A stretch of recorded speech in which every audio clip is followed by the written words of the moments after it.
Guys, walang ilaw. 5 p.m. This is it, exact 5 p.m.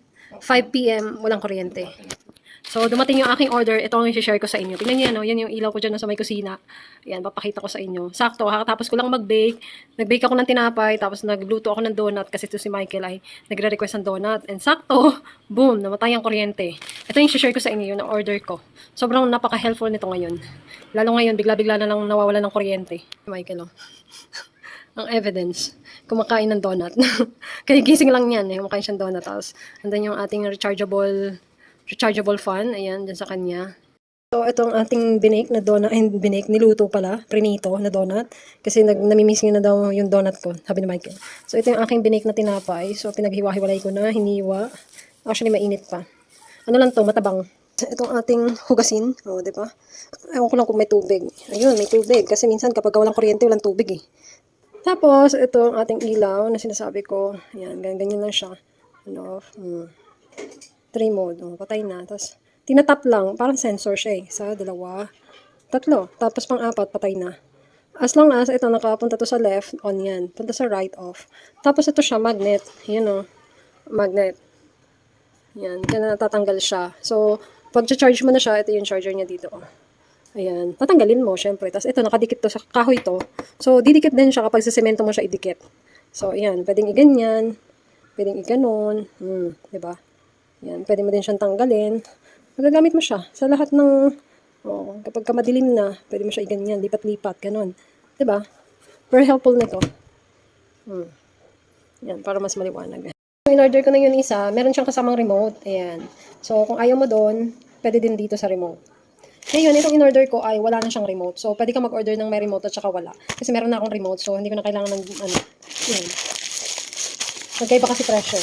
Pag may remote, syempre, ibang presyo. So, ganyan yung itsura niya. So, dalawa itong in-order ko kasi yung isa, ilalagay ko doon sa may, sa lutuan. Just in case, magluluto ako sa gabi, tapos walang kuryente, ay at least meron ako nito. Tapos ito, ilalagay ko doon sa may hagdan para doon sa inuupuan ni Michael sa may computer. Pag walang kuryente, meron siyang ilaw. Madilim kasi dyan, banda. Kapag walang kuryente. So, buksan na natin i-ray.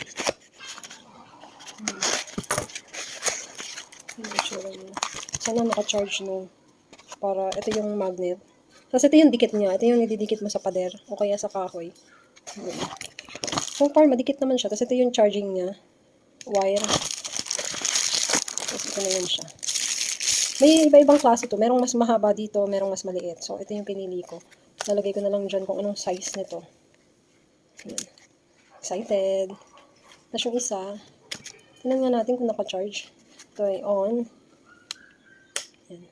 Ay, naka-charge. Buti na lang. May magagamit ako mamaya. Sakto. Very good. Off muna natin. Tapos yung isa, mabilis lang din siya mag-charge. Siguro mga 1.5 hours. So, charge na. Tapos yung tinatagal niya, mga 4 hours. So, pwede na rin. Depende. Kasi kung hindi, nasubukan ko siya nung nag-run out sa amin na tuloy-tuloy. Like from 5 hanggang 5, 6, 7, 8, 9. Mga bago mag-10, namatay na siya. So, sakto, dumating na yung kuryente.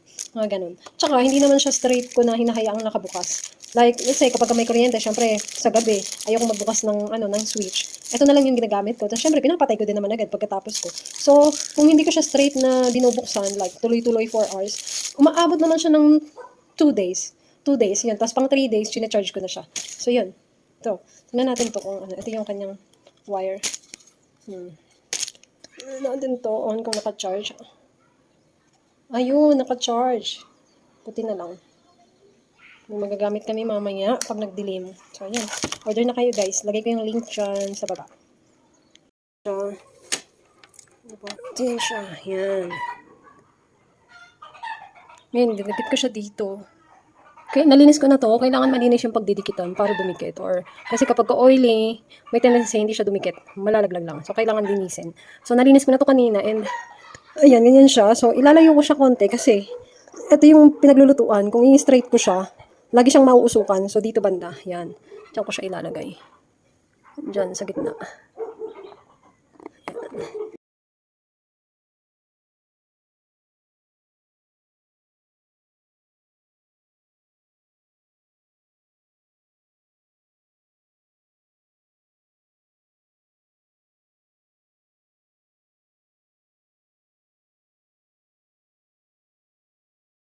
nandito ako sa kwarto namin kasi maliligo ako habang walang kuryente. So, let's see. Dito ko sa CR namin. Diba, ito yung advantages niya. Pwede mo siyang dalhin. Oh, diba? Kasi pwede mo siyang matanggal eh. Sa pag pinagkakabitan. Ngayon, actually medyo may liwanag pa sa labas. Wala kaming kuryente, no? Oh, diba? Wala. Ngayon, try natin to. Oh, hindi ito naka-on. Yan. Yan. O, diba? Tak. May ilaw. Perfect. O, diba? Maliwanag. Diba? Yung kwarto namin madilim. Pak. Yan siya. Diba? Pag walang ilaw. Diba? Ang liwanag niya.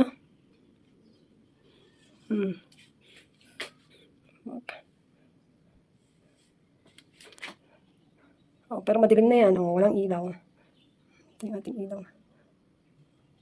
Oh, ito kulay dilaw. Liwanag. So, di ba liwanag? Ito yung ating ilaw.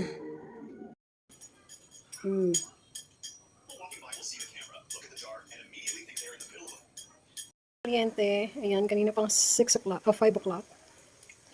Ayan. Buti na lang naka-order na ako niya, no? Yan, yung nakandun kay Michael. Tapos ito, tingnan yung liwanag, oh, di ba? Yan. Ito yung ating in-order, you know? Very helpful. Hindi mahirap magluto. Ayan. O, di ba? Kinanta na yung liwanag. Di ba?